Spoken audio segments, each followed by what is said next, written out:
বাবা দেখুন আমি চলে এসেছি। আপনি ডেকেছেন, আপনার ছোট জামাই রেডি। আর আপনার মেয়ে আমার মায়ের সেবা যত্ন করতে ব্যস্ত, এই জন্য আসতে পারলো না। ঠিক আছে তো বাবা, তুমি কেমন আছো? এই তো বাবা আলহামদুলিল্লাহ ভালো আছি। আপনি কেমন আছেন? আমি আলহামদুলিল্লাহ ভালো আছি। এই যে নিন বাবা, আমি আপনার জন্য 4 কেজি মিষ্টি এনেছি।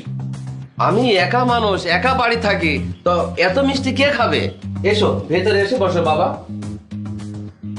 বাবা বাবা দেখো, তোমার জামাই তোমার জন্য 1 কেজি মিষ্টি এনেছে।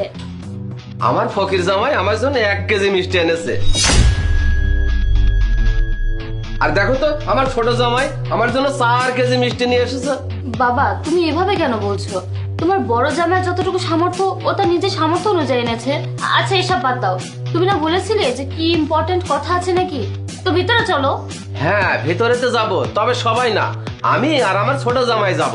যে আমাকে সম্মান করে, আমাকে ভালোবাসে, আমার কথা ভাবে। আমি তোকে অনেকবার বলেছিলাম এই গরিবটাকে বিয়ে করিস না, কিন্তু তুই কি বলেছিলি? তুই এই গরিবটাকে বিয়ে করে নাকি অনেক সুখে থাকবি। এখন তো দেখছি তুই কত সুখে আছিস, কত অভাবে দিন কাটাচ্ছিস। তোকে দেখলেই বোঝা যায়। যাই হোক, এসে যখন পড়েছিস তোদের সামনে কথাটা বলি। তোদের মা বেঁচে থাকতে তোর মায়ের চিকিৎসার জন্য আমি এই বাড়িটা বন্ধক রেখেছিলাম। এখন এই বাড়িটা ছাড়াতে 15 লক্ষ টাকা লাগবে। আর তোদের বলে কি হবে? তোরা তো আর এত টাকা দিতে পারবি না। এখন যদি এই বাড়িটাকেও ছাড়াতে পারে, সেটা হলো আমার ছোট জামাই। হ্যাঁ বাবা, আপনি সামান্য 15 লাখ টাকা নিয়ে টেনশন করবেন না। 15 লাখ টাকা দিয়ে আমি বাড়িটা ছাড়িয়ে নেব, কিন্তু আমার ছোট্ট একটা আবদার আছে। আর সেটা হলো এই বাড়িটা ছাড়ানোর পরে আপনি আমার নামে লিখে দিবেন। কি বলছো বাবা? আমি তো বুঝলাম না। হ্যাঁ বাবা, আমি তো ঠিকই বলেছি। 15 লাখ টাকা দিয়ে এই বাড়িটা ছাড়াবো আমি।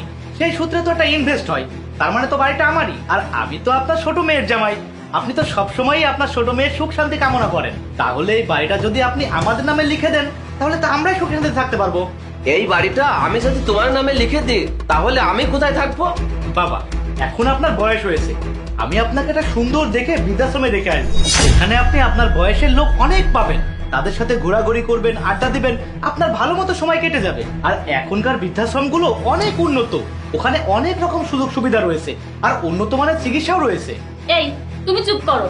সামান্য কিছু টাকার জন্য তুমি বাবাকে বৃদ্ধাশ্রমে রেখে আসার কথা বলাটা তোমার একদম উচিত হয়নি। চুপ কর তুই। তুই কি পারবি 15 লক্ষ টাকা দিয়ে এই বাড়িটা ছাড়াতে? তুই তো পারবি না, খালি বড় বড় কথা।